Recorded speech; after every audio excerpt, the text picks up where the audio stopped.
رسول اللہ صلی اللہ علیہ وسلم انہا ستکون فتنۃ، ان قریب ایک بہت بڑا فتنہ رونما ہوگا۔ حضور نے خبر دی فتنے کی۔ حضرت علی فرماتے اس پر میں نے عرض کیا، میں نے عرض کیا من مخرج منہا یا رسول اللہ، اے اللہ کے رسول اس سے نکلنے کا راستہ کون سا ہوگا؟ دیکھیے یہ لکھا ہوا ایگزٹ، نکلنے کا راستہ۔ اور عام طور پر آپ نے دیکھا ہوگا بڑے ہالز میں یہ سرخ روشنی ہوتی ہے، اس میں اس کا اہتمام کیا جاتا ہے کہ اگر خدا نہ خواستہ کوئی حادثہ ہو جائے لوگوں کو معلوم ہو نکلنے کا راستہ کون سا، یہ مخرج ہے۔ حضور نے خبر دی کہ فتنہ ہوگا۔ تو دیکھیے میں ایک بات عرض کیا کرتا ہوں، ذرا توجہ کیجئے۔ ہمارا حال کیا ہے؟ ہم بڑے ریشنلسٹ قسم کے لوگ ہیں، یہ زمانہ ریشنلزم کا ہے۔ اگر ہم ہوتے تو کیا پوچھتے؟ وہ فتنہ کیا ہوگا، کیوں ہوگا، کہاں سے آئے گا؟ ہمارے سوال یہ ہوتے ہیں کب آئے گا، کیوں، کہاں، کب، کیسے۔ ان سب کی حیثیت علمی سوالات کی ہے۔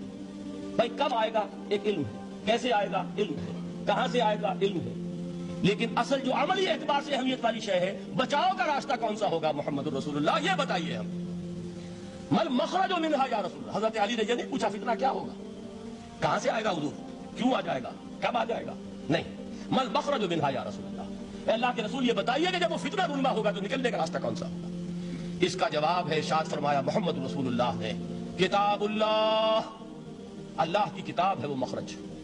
یہ کتاب ہے کہ جس کو تھامو گے تو فتنوں سے محفوظ رہو گے۔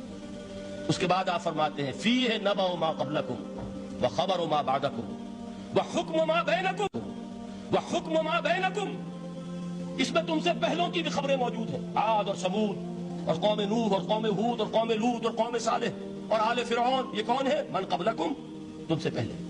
وفیہ خبر ما بعدکم، جو کچھ تمہارے بعد ہونے والا ہے اس کی خبریں بھی موجود ہیں، لیکن وہ کیسے ہوں گی؟ وہ بٹوین دی لائنز ہوں گی، وہ بین السطور ہوں گی۔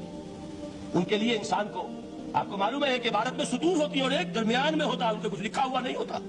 You have to read between the lines. Quran میں بعد میں آنے والے حالات بھی درج ہیں، لیکن اس طرح نہیں جیسے کہ پچھلے حالات درج ہیں۔ اس کے لیے ذرا ان ڈیپتھ پونڈرنگ اوور، غور و فکر اور تدبر کی ضرورت ہوگی۔ وحکم ما بینکم، اور جتنے اختلافات تمہارے اندر پیدا ہوں گے تا قیام قیامت، ان سب کا فیصلہ بھی اس کتاب میں موجود ہے۔ وَهُوَ حَبْلُ اللَّهِ الْمَتِينُ وَهُوَ الذِّكْرُ الْحَكِيمُ، یہی تو ہے وَهُوَ الصِّرَاطُ الْمُسْتَقِيمُ، سیدھا راستہ، اور کون سا؟ یہی قرآن تو ہے۔ ہر رکعت میں کہتے ہو اهْدِنَا الصِّرَاطَ الْمُسْتَقِيمُ، اور قرآن دیا ہوا ہے اس پر غور نہیں کرتے۔ عجیب تماشا ہے ہمارا، نماز کی ہر رکعت میں اهْدِنَا الصِّرَاطَ الْمُسْتَقِيمُ، اور حضور فرمایا وَهُوَ الصِّرَاطُ الْمُسْتَقِيمُ، صراط المستقیم یہ قرآن ہی تو ہے، الذکر الحکیم یہ قرآن ہی تو ہے، وَهُوَ حَبْلُ اللَّهِ الْمَتِينُ، اور یہی ہے اللہ کی مضبوط رسی۔ آپ نے قاری صاحب سے وہ آیات سنی سورہ آل عمران کی، وَاعْتَصِمُوا بِحَبْلِ اللَّهِ جَمِيعًا وَلَا تَفَرَّقُوا، اللہ کی رسی کو مضبوطی سے مل جل کر تھامو اور تفرقے میں مبتلا نہ ہو۔ تفرقہ ہوگا تو کیا ہوگا؟ تمہاری ہوا اکھڑ جائے گی۔ آج آپ کو معلوم ہے دول عرب اگر یہ یکجا ہو جائیں، ایک دن کے لیے اسرائیل قائم نہیں رہ سکتا، امریکہ نہیں، امریکہ کا باپ اسے قائم نہیں رکھ سکتا۔ اگر امت عرب ہی جمع ہو جائے، عالم اسلام تو بڑی شے ہے، جو وسائل ان کے پاس ہیں، جو اللہ تعالیٰ نے ان کو نعمتیں عطا فرمائی، لیکن افتراق، انتشار، اختلاف، جتھے بندی، گروہ بندی، دھڑے بندی، اس نے اسرائیل کا خنجر ان کے سینے میں پیوست کیا، اس لیے کہ فَتَذْهَبَ رِيحُكُمْ، اگر تم اختلاف کرو گے تو تمہاری ہوا اکھڑ جائے گی، آج وہ ہوا اکھڑ چکی ہے۔ تو فرمایا وَاعْتَصِمُوا بِحَبْلِ اللَّهِ جَمِيعًا وَلَا تَفَرَّقُوا، اللہ کی رسی کو مضبوطی کے ساتھ مل جل کر تھامو اور تفرقے میں مت پڑو۔ حضور فرما رہے ہیں اللہ کی رسی کون سی؟ هُوَ حَبْلُ اللَّهِ الْمَتِينُ، یہی قرآن ہے اللہ کی مضبوط رسی۔ علامہ اقبال نے کیا خوب کہا ہے، علامہ اقبال نے قرآن اور حدیث کے حقائق کو جس طریقے سے اشعار کا جامع پہنایا ہے، وہ تو خود کہتے ہیں گوہر دریائے قرآن سفتام، میں نے قرآن مجید کے دریا سے موتی نکال کر اپنے اشعار کے اندر میں نے چن دیے ہیں، میرا کام اور کچھ نہیں ہے۔ موتی کوئی بھی غواص پیدا نہیں کرتا، دریا کی گہرائی سے نکال لاتا ہے، میری حکمت نہیں ہے جو میرے اشعار میں ہے، یہ میں نے قرآن مجید کے دریا میں غوطہ زنی کر کے اس سے یہ موتی نکالے، گوہر دریائے قرآن سفتام۔ اب دیکھیے اسی حدیث کے اس ٹکڑے کو کیسے شعر میں لائے ہیں، از یک آئینی مسلمان زندہ است، پیکرے ملت سے قرآن زندہ است، مسلمان کی زندگی تو ایک آئین کے بدولت ہے، یہ آئین قرآن، جو کہا تھا کبھی قائد اعظم مرحوم نے، جب پوچھا گیا تھا کہ آپ کے پاکستان کا دستور کیا ہوگا، کیا فرمایا تھا؟ یاد کیجیے کہ ہمیں کسی نئے دستور کی ضرورت نہیں، ہمارا دستور 1400 برس پہلے طے ہو چکا ہے۔ یہ ہماری بدقسمتی ہے جو کچھ کہا تھا قائد اعظم نے، God has given us a golden opportunity to prove our worth as architects of a new state and let it not be said that we didn't prove equal to the task۔ میں معذرت کے ساتھ عرض کروں گا کہ واقعہ یہ ہے کہ ہم اس کے equal to the task ثابت نہیں ہوئے۔ قائد اعظم کا دیا ہوا پاکستان آج دنیا میں موجود نہیں ہے، اس کا ایک حصہ اپنے نام سے دستبردار ہو کر بنگلہ دیش بن چکا ہے، اس نے اپنی تاریخ کو خیر بات کہہ دیا. حالانکہ مسلم لیگ کی جنم بھومی ڈھاکہ ہے. 1906 میں ڈھاکہ میں مسلم لیگ نے جنم لیا. اور اگر وہ صرف ہم سے علیحدہ ہوتا یا گہرا صدمہ ہوتا.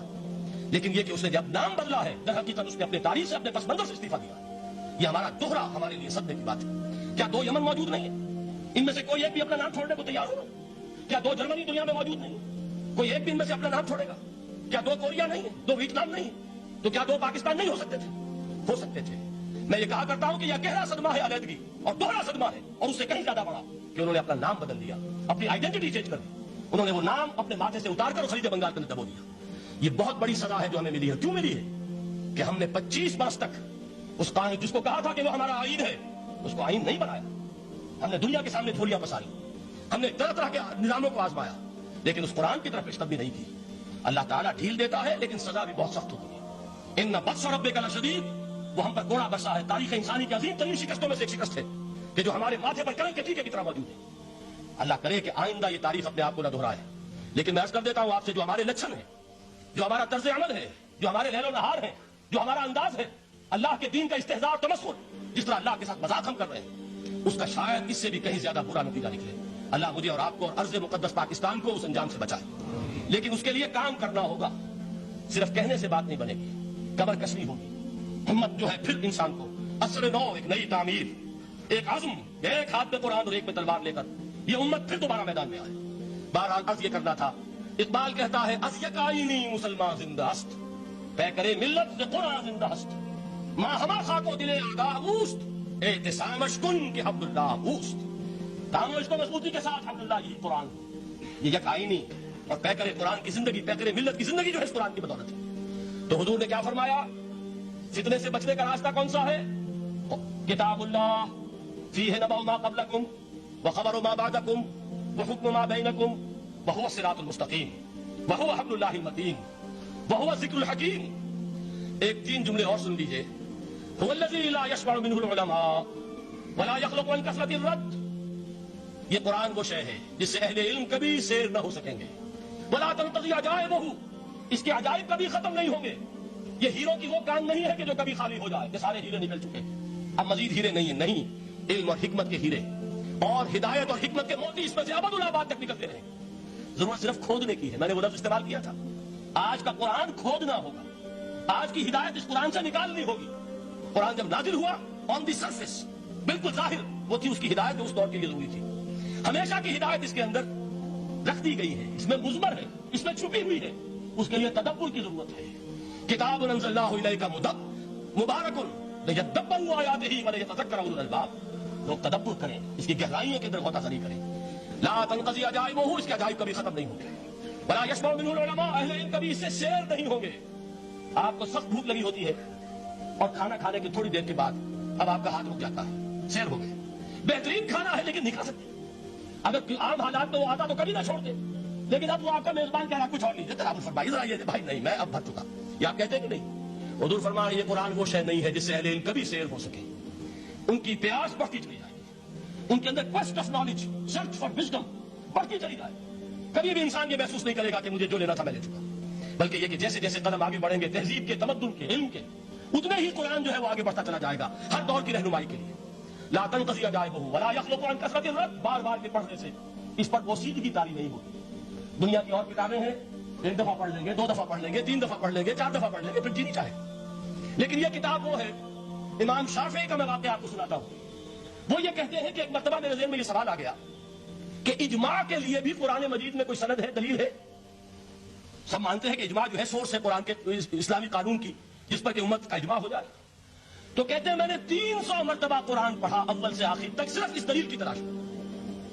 300 مرتبہ مجھے نہیں ملی. 301 مرتبہ جب پڑھ رہا تھا مجھے روشنی مل گئی.